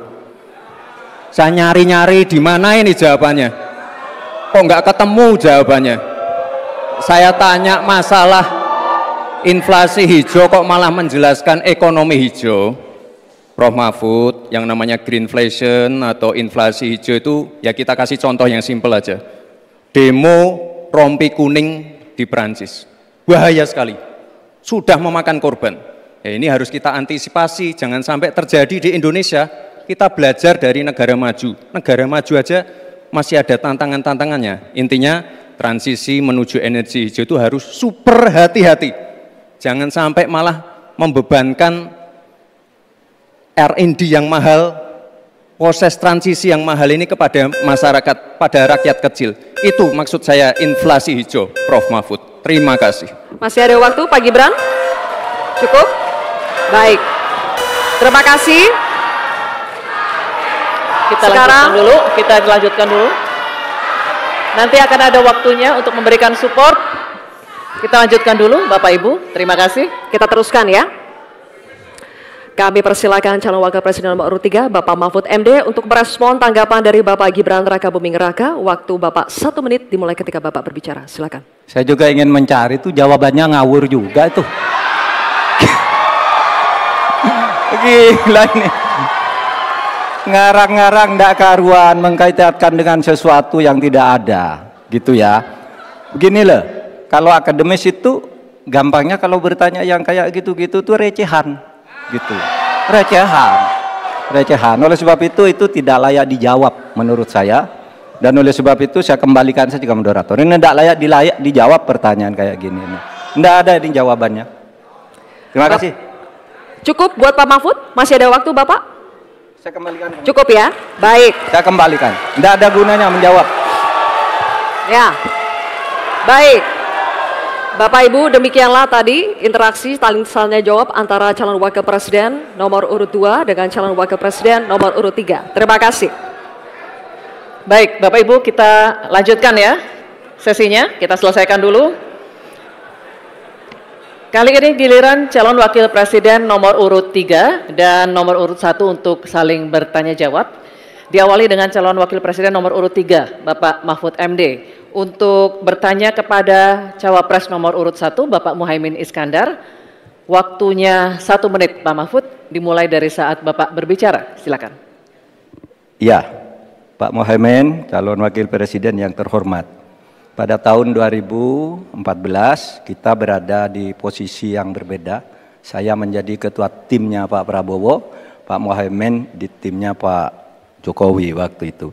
Ada pertanyaan dari Pak Jokowi pada tanggal 5 Juli 2014 kepada Pak Prabowo. Pertanyaannya begini, Pak Prabowo, saat ini kita dihadapkan dengan bencana ekologis yang salah satunya disebabkan oleh kerusakan hutan. Laju penggundulan hutan di negara kita tertinggi di dunia. Nah, saat ini situasinya sama dengan tahun 2014 seperti yang kita diskusikan sejak tadi. Apakah Pak Muhaimin setuju bahwa kita telah gagal menghentikan kerusakan hutan dan juga food estate sesuai dengan penilaian Walhi dan Greenpeace? Waktunya habis. Selesai. Terima kasih. Kami persilakan calon wakil presiden nomor urut 1 Bapak Muhaimin Iskandar untuk menjawab. Waktunya 2 menit dimulai saat Bapak berbicara. Silakan. Yang patut untuk bisa menjadi alat ukur adalah bahwa dari seluruh rencana mengurangi deforestasi itu adalah berapa prestasi untuk melakukan penghijauan atau reforestasi. Sampai hari ini saya setuju dengan Pak Mahfud, tidak ada keseriusan dan kesungguhan untuk itu. Bahkan mau menyediakan pangan nasional saja, kenapa tidak melibatkan petani? Malah juga melakukan penggundulan hutan dan gagal lagi. Karena apa? Karena tidak melibatkan masyarakat adat setempat, juga tidak melibatkan para petani, bahkan merusak keanekaragaman hayati kita. Sehingga menurut saya ini soal keberpihakan Pak Mahfud. Keberpihakan kepada pembangunan yang berbasis keberlanjutan, di mana kita tidak akan main-main dengan soal ini. Ini soal nasib generasi. Prinsipnya satu, keadilan. Keadilan ekologi harus nomor 1. Jangan pernah membiarkan keadilan ekologi ini tidak terlaksanakan dengan baik. Yang kedua, keadilan iklim. Yang ketiga, keadilan antar generasi. Komitmen keadilan ini termasuk komitmen keadilan agraria, keadilan sosial, nggak dijalankan sama sekali karena memang apa? Tidak ada komitmen dan kesungguhan. Konstitusi sudah ada, anggaran juga punya, kemudian undang-undang juga banyak. Sekali lagi, komitmen dan kemauan sungguh serta tidak abai terhadap tugas dan tanggung jawab sebagai pemerintah. Oleh karena itu nanti kalau Amin dipercaya, insya Allah yang paling pokok adalah kesungguhan, komitmen untuk melaksanakan konstitusi dengan sungguh-sungguh, berpihak kepada rakyat dan lingkungan, bukan berpihak kepada investor ataupun pengusaha. Waktunya masih cukup, Pak Muhaimin. Baik.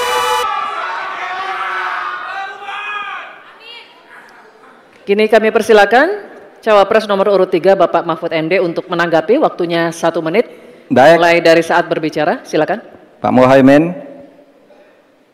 ke depan itu menurut saya pemerintah perlu melaksanakan 2 putusan Mahkamah Konstitusi yang dulu saya yang membaca vonis itu dan mengetokkan palunya. Pertama, mengakui aktivis lingkungan itu sebagai subjek hukum. Itu putusan MK. Sekarang ini kalau orang bicara lingkungan ditangkap. Nah, itu berbahaya bagi kelangsungan lingkungan hidup kita. Lalu yang kedua, saya juga udah pernah tuh membuat putusan Mahkamah Konstitusi dan saya sendiri yang ngetok palunya agar definisi hutan adat itu betul-betul dibedakan dari definisi hutan negara. Karena definisi hutan adat yang sering dipakai sekarang itu sering menyingkirkan masyarakat adat dari lingkungan hidupnya. Selesai. Waktunya habis. Kami persilakan kembali Cawapres nomor urut 1 Bapak Muhaimin Iskandar untuk merespon tanggapan dari Pak Mahfud MD tadi. Waktunya 1 menit dimulai dari saat Bapak berbicara. Silakan. Ya, setuju apa yang disampaikan Pak Mahfud. Inti dari hasil kemerdekaan kita itu kan 2. 1, bahwa pemerintah atau negara mengatur sistem dan tata kelola pemerintahan dan kenegaraan. Yang kedua, mengelola kekayaan dan aset negara kita. Nah, ini yang tidak pernah dilakukan. Dibiarkan aset itu liar, Bahkan ada orang yang menguasai 500.000, sementara petani gurum kita sudah hampir 16 rumah tangga petani gurum yang hanya punya tanah setengah hektar. Itu dari segi soal pertanahan. Nah, apalagi jasa para pemangku adat, masyarakat adat yang memiliki banyak jasa sejak sebelum kemerdekaan hingga hari ini, menjaga hutan, menjaga lingkungan kita, tetapi tidak pernah diajak dialog. Ada pemaksaan melalui PSN, tidak diajak bicara. Rempang misalnya, itu tidak melibatkan dengan sungguh-sungguh masyarakat di sekitar itu. Terima kasih. Masih ada waktu Bapak? Cukup? Cukup. Baik, oke. Kalau begitu, sesi tanya jawab untuk segmen ini sudah habis. Kita berikan apresiasi untuk ketiga calon wakil presiden kita. Hadirin sekalian, kita akan jeda sejenak dan di segmen selanjutnya ketiga calon wakil presiden akan kembali melakukan tanya jawab. Untuk itu tetap bersama kami di debat keempat calon wakil presiden pemilu tahun 2024. Terima kasih, Anda masih bersama debat keempat calon wakil presiden pemilu tahun 2024. Dan kini saatnya kami undang kembali ketiga calon wakil presiden kita untuk kembali menuju ke podium. Silakan Bapak-bapak.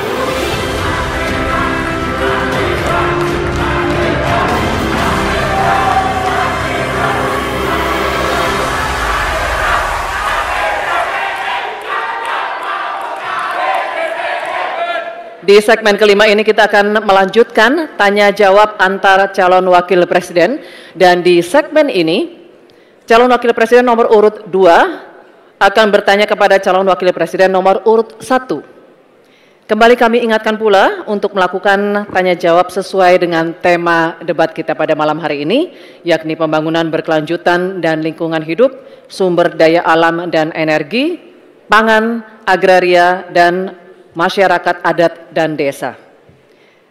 Bapak-bapak jika akan menggunakan singkatan atau terminologi mohon disertai dengan penjelasan agar pertanyaannya menjadi jelas dan dimengerti oleh calon wakil presiden lainnya. Dan kami mohon selama penyampaian tetap berada di podium masing-masing.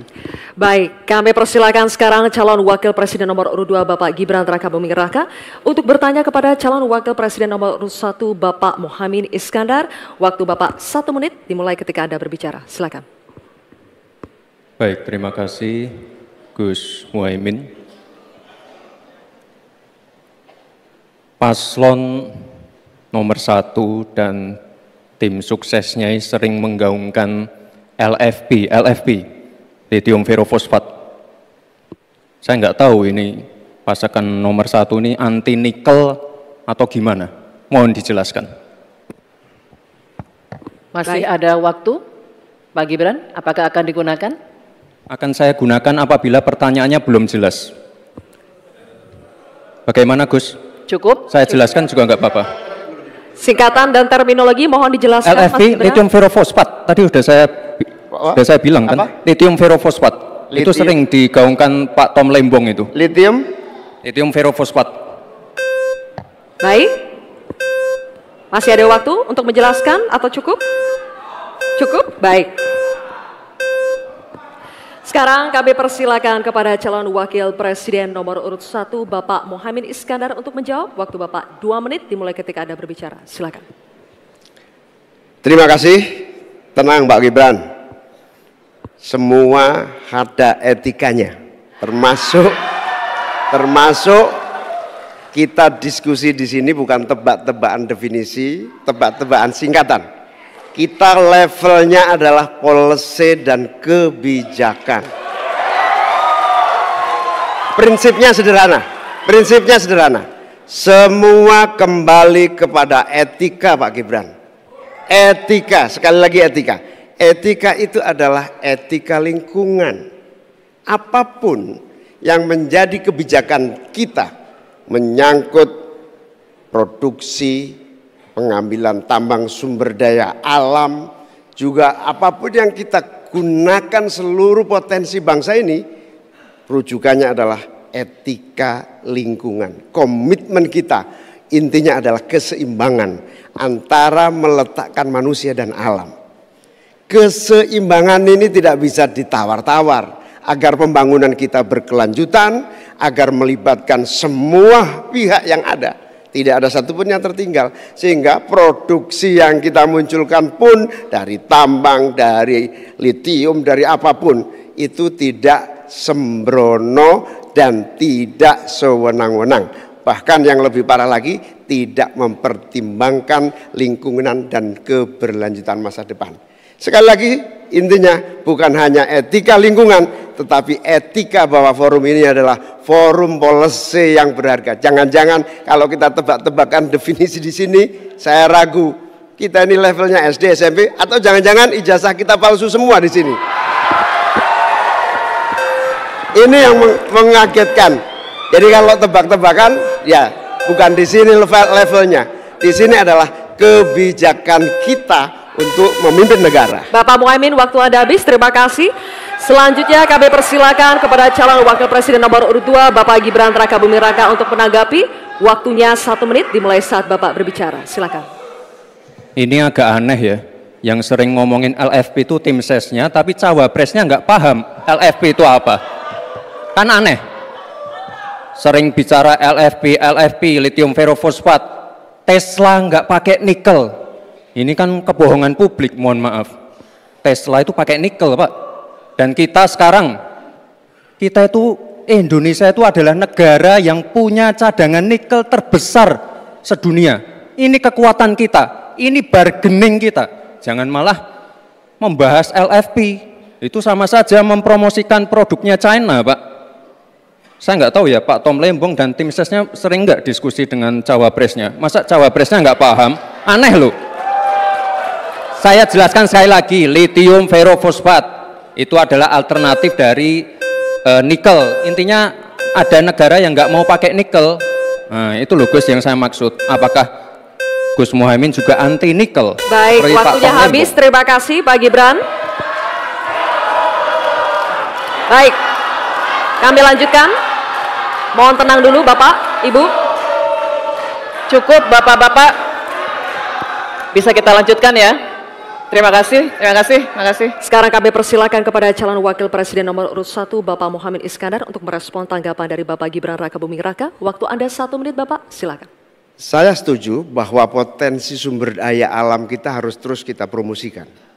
Tetapi harap dicatat, gara-gara kita mengeksplorasi nikel ugal-ugalan, lalu hilirisasi tanpa mempertimbangkan ekologi, mempertimbangkan sosialnya, buruh kita diabaikan, malah banyak tenaga kerja asing, dan juga yang terjadi korban kecelakaan. Di sisi yang lain, pemasukan dari nikel kita juga sangat kecil. Ini menjadi pertimbangan. Dan yang paling parah, nikel kita berlebih produknya, sehingga bukan harga tawar kita menaik, malah kemudian kita menjadi korban dari policy kita sendiri. Sementara kita masa depannya menjadi tidak jelas, di sisi yang lain kita mengorbankan lingkungan dan sosial kita, sekaligus keuntungan yang sangat terbatas bagi negara. Oleh karena itu bukan soal gegabah, ini soal keberanian dan keberpihakan. Waktunya habis Bapak Muhaimin. Terima kasih. Tanya jawab akan kita lanjutkan, dan berikutnya calon wakil presiden nomor urut 3 dan calon wakil presiden nomor urut 2 akan bertanya jawab. Untuk itu kami persilakan cawapres nomor urut 3 Bapak Mahfud MD untuk mengajukan pertanyaan kepada cawapres nomor urut 2 Bapak Gibran Rakabuming Raka. Pak Mahfud, waktunya 1 menit dimulai saat Bapak berbicara. Silakan. Mas Gibran, saya menghormati Anda sebagai calon wakil presiden, sehingga saya tidak akan bicara secara menjebak dan receh-receh. Saudara, pada tanggal 17 Februari 2019, dalam sebuah debat calon presiden, itu Pak Prabowo mengatakan bahwa Pak Jokowi itu menyampaikan tidak akan mengimpor komoditas-komoditas pangan jika nanti terpilih presiden. Ternyata, kata Pak Prabowo nih, 4 tahun memimpin Pak Jokowi masih mengimpor, dan itu merugikan banyak petani. Nanti dicek ya, bahwa itu pertanyaan Pak Prabowo ke Pak Jokowi saat itu. Pak Jokowi bilang tidak akan ngimpor.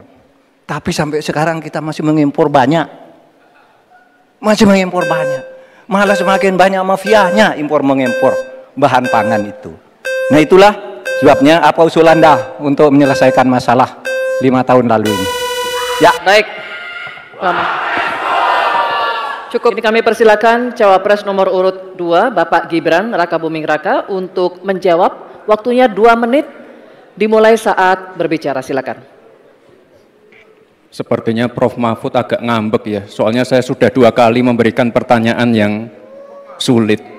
Carbon capture, greenflation, selalu dikomenin pertanyaan receh. Ya kalau receh ya dijawab Pak, gitu loh, segampang itu. Oke, masalah pangan, masalah impor. 2019 sampai 2022 kita sebenarnya sudah swasembada beras. 2023 ada impor karena El Nino Pak. Dan ini terjadi di sebagian besar di belahan dunia, Pak.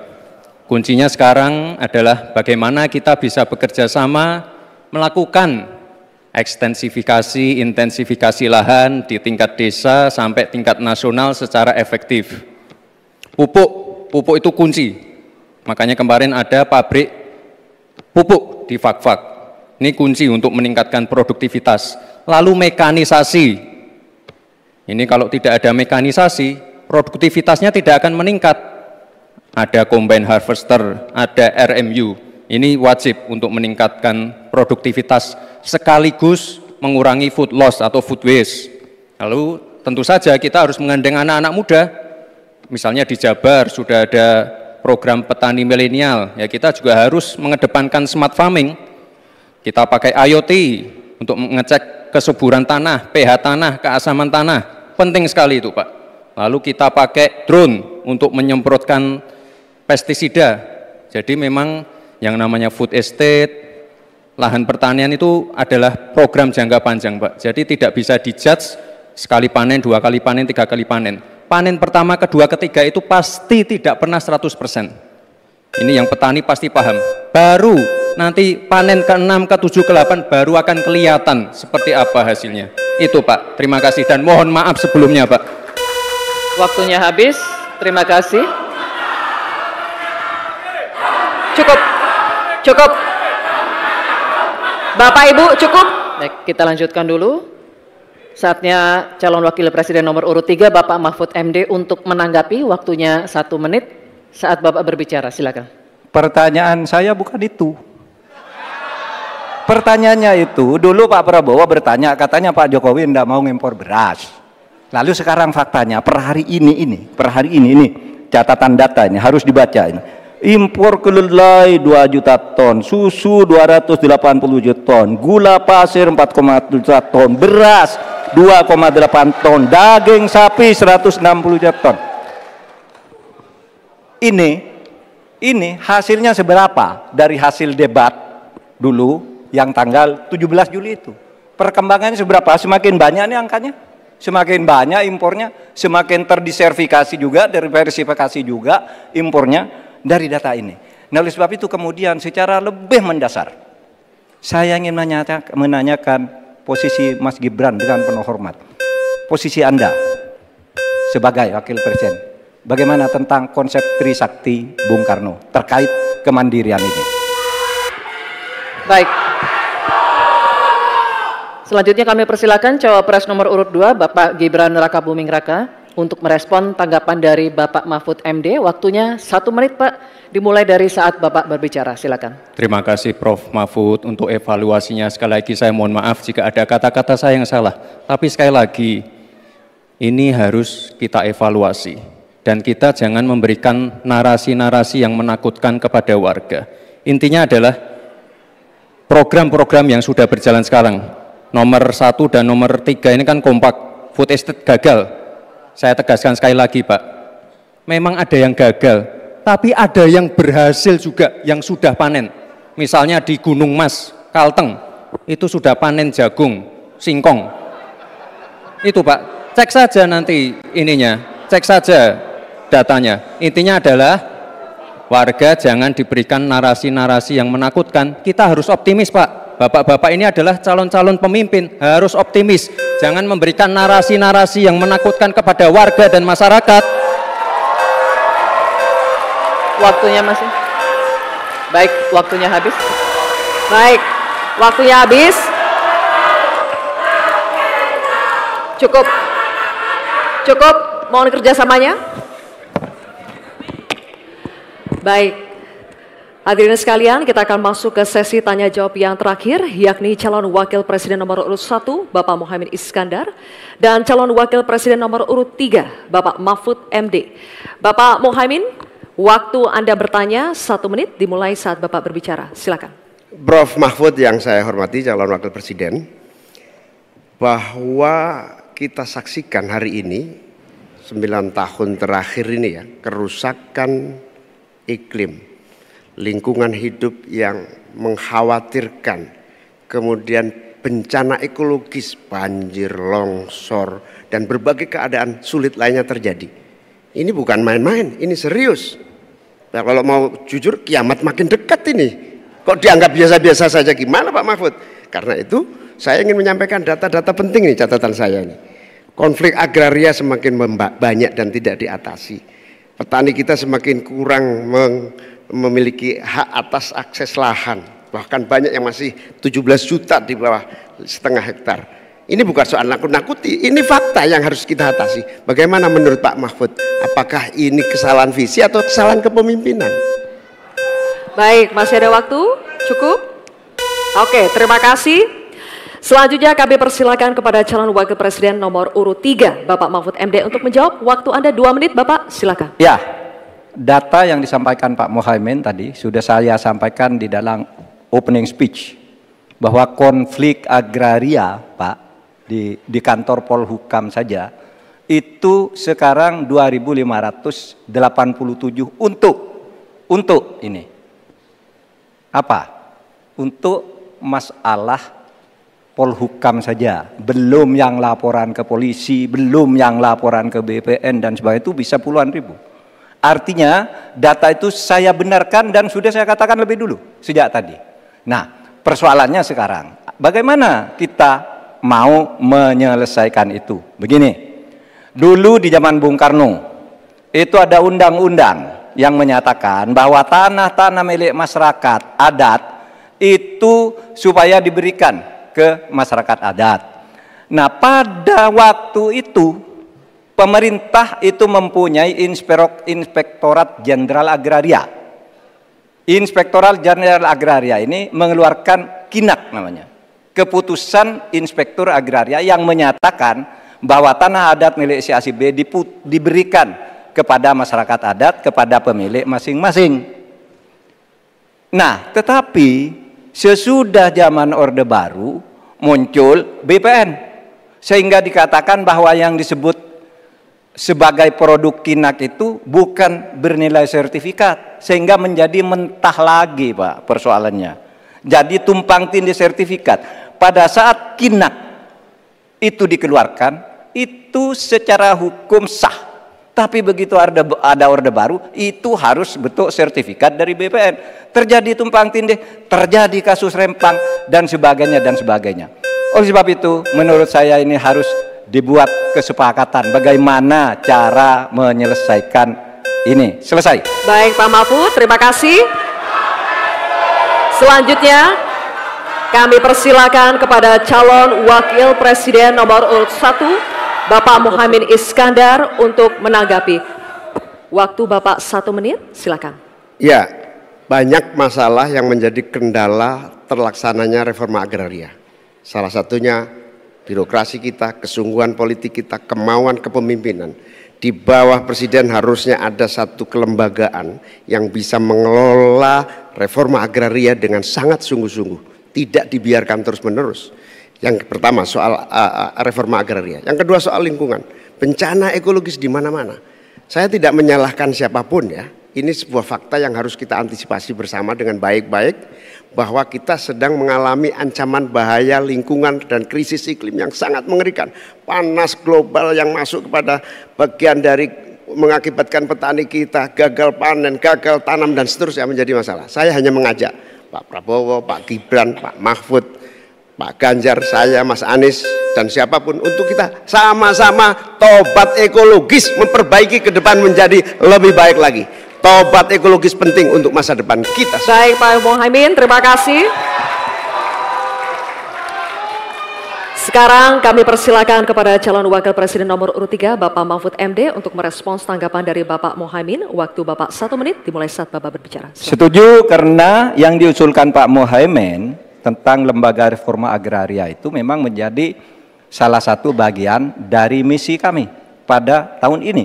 Jadi kami punya tim reformasi hukum nasional yang melibatkan pakar dari berbagai kampus. Kesimpulannya, masalah agraria ini harus ada sebuah badan khusus yang nanti menangani. Misalnya begini, ada sekian ribu kasus, ini yang berat dikategorikan 3 misalnya. Kita katakan, yang kategori 1 harus selesai dalam 6 bulan, kategori 2 selesai 6 bulan, kategori 3 selesai dalam 6 bulan. Lalu kita mulai lagi menata kehidupan kita di bidang pertanahan. Sehingga tadi proses deeding atau kesepakatan untuk kinak dan sertifikat tanah itu akan menjadi bagian dari apa yang sudah kami rencanakan. Selesai. Oke, baik. Terima kasih Pak Mahfud. Baik, silakan berikan apresiasi untuk ketiga calon wakil presiden yang telah menjalani sesi tanya jawab.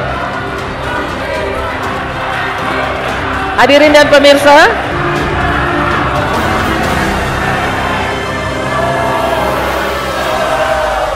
baik.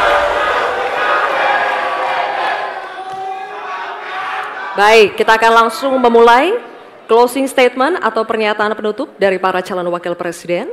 Kami informasikan kembali dalam penyampaian closing statement atau pernyataan penutup untuk tetap berada di podium. Untuk kesempatan pertama, kami berikan kepada calon wakil presiden nomor urut 3, Bapak Mahfud MD, untuk menyampaikan pernyataan penutup Anda. Waktu Bapak 2 menit dimulai saat Anda berbicara. Silakan. Assalamualaikum warahmatullahi wabarakatuh. Tadi saya bilang bahwa masalah-masalah yang kita diperdebatkan ini sangat penting untuk masa depan bangsa. Masalah utamanya adalah pedang hukum kita itu tumpul. Kalau pedang hukum tidak tumpul, kita pasti bisa tabrak habis-habisan. Program pembangunan akan berjalan dengan baik. Mas Ganjar dan saya minta maaf kepada para ibu dan anak cucu yang telah ikut terlibat atau tanpa bisa berbuat apa-apa ketika terjadi perusakan alam yang ibu dan para cucu itu huni. Saya teringat tadi ketika membaca Dhaharul Fasadu fil Barri wal Bahr. Telah terjadi kerusakan di daratan dan di lautan. Dan terkait ini saya teringat lagu Ebit GAD yang berbunyi begini. Barangkali di sana ada jawabnya. Mengapa di daerahku terjadi bencana? Mungkin Tuhan mulai bosan melihat tingkah kita yang selalu salah dan bangga akan dosa-dosa dan seterusnya. Itu bukti kerusakan lingkungan, pesan kepada kawan. Saudara, kami berjanji bahwa kami akan kembalikan secara bertahap hak rakyat dan untuk ibu-ibu dan para anak cucu. Kita akan tagih dunia internasional untuk membayar hutang-hutang yang telah merusak pembangunan. Sebagai santri NU, saya ingin mengutip dalil Gus Dur, tasarruful imam ala ra'iyah manutun bil maslahah. Tugas pemerintah terhadap rakyatnya adalah kesejahteraannya. Selesai. Baik, terima kasih Bapak Mahfud MD. baik. Selanjutnya kami beri kesempatan bagi calon wakil presiden nomor urut 1, Bapak Muhaimin Iskandar, untuk menyampaikan pernyataan penutup. Pak Muhaimin, waktunya 2 menit dimulai saat Bapak berbicara. Silakan. Inti dari pembangunan berkelanjutan adalah tidak ada satupun yang ditinggalkan. Dari petani, peternak, nelayan, masyarakat adat, dan seluruh kelompok-kelompok rentan lainnya. Pembangunan berkelanjutan jangan diabaikan. malah ngurusi kekuasaan yang berkelanjutan. Oleh karena itu kita harus ingat bahwa Quran menyatakan zuharul fasad fil barri wal bahar bima kasabat aydinas. Telah nyata kerusakan di darat dan di laut karena ulah tangan manusia. Bahkan Paus Fransiskus juga mengingatkan kepada kita semua, posisi yang agak rawan masa depan kita harus melakukan taubat ekologis. Taubat itu dimulai dari etika. Sekali lagi, etika. Etika lingkungan dan etika pembangunan. Jangan ugal-ugalan, jangan ngangkangi aturan, jangan sembrono, ojo sakarepe dhewe. Saudara-saudara sekalian, insya Allah kalau Amin mendapatkan mandat, kita akan sungguh-sungguh. Yang pertama, kita akan anggaran untuk mengatasi krisis iklim kita tingkatkan secara signifikan, termasuk riset sekaligus implementasi energi baru dan terbarukan. Kita sahkan RUU masyarakat adat secepat-cepatnya. Dana subsidi atau dana untuk masyarakat desa kita tingkatkan 5 miliar per tahun agar warga desa dapat menikmati pembangunan. Yang selanjutnya kita juga akan teruskan subsidi BBM untuk masyarakat miskin, petani, nelayan miskin, dan kelompok rentan lainnya.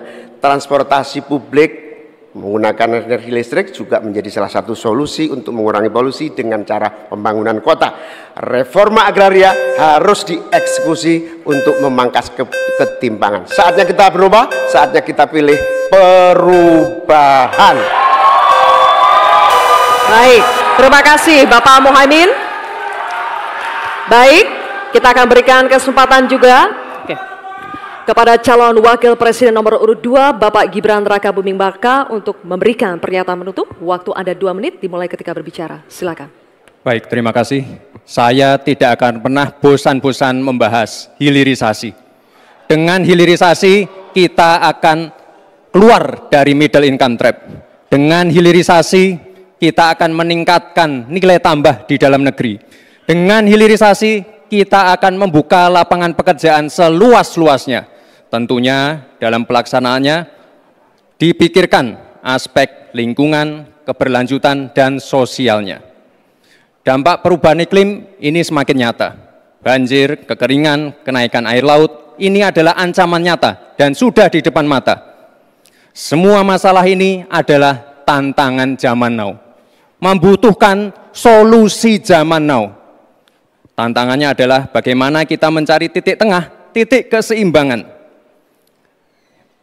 Lanjutkan hilirisasi, tapi wajib menjaga lingkungan. Tingkatkan produktivitas pertanian dan sektor maritim, tapi wajib menjaga keseimbangan alam. Terima kasih Prof. Mahfud, Gus Muhaimin.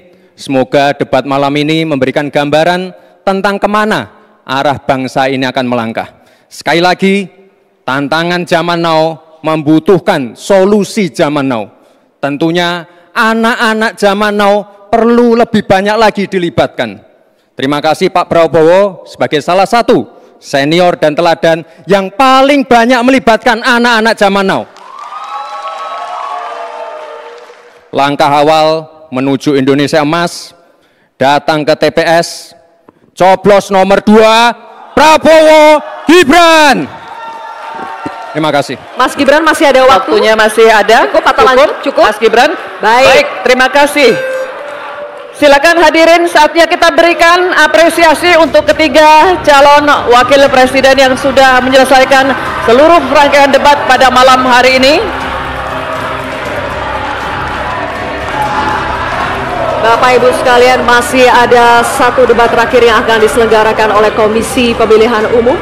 Semoga hasil dari debat keempat ini dapat menjadi bahan pertimbangan Anda untuk menentukan pemimpin masa depan.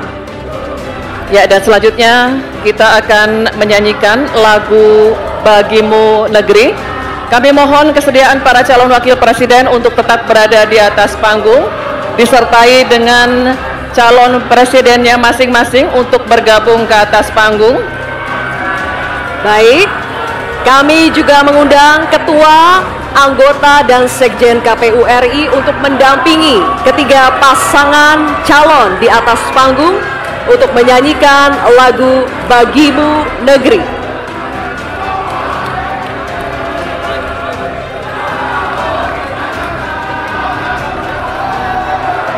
Hadirin sekalian, dimohon berdiri.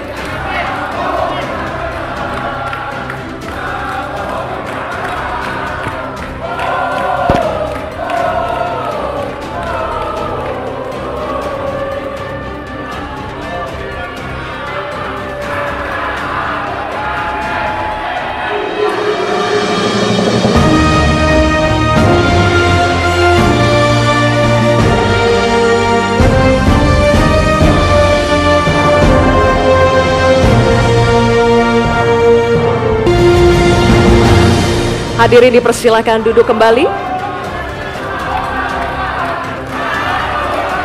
Dan selesai sudah seluruh rangkaian debat keempat calon wakil presiden pemilu tahun 2024. Jangan lupa gunakan hak pilih Anda pada tanggal 14 Februari mendatang. Karena suara Anda adalah penentu masa depan Indonesia. Demikianlah seluruh rangkaian debat keempat malam hari ini. Kami berdua pamit undur diri. Saya Zilvia Iskandar. Dan saya Retno Pinasti. Sampai jumpa.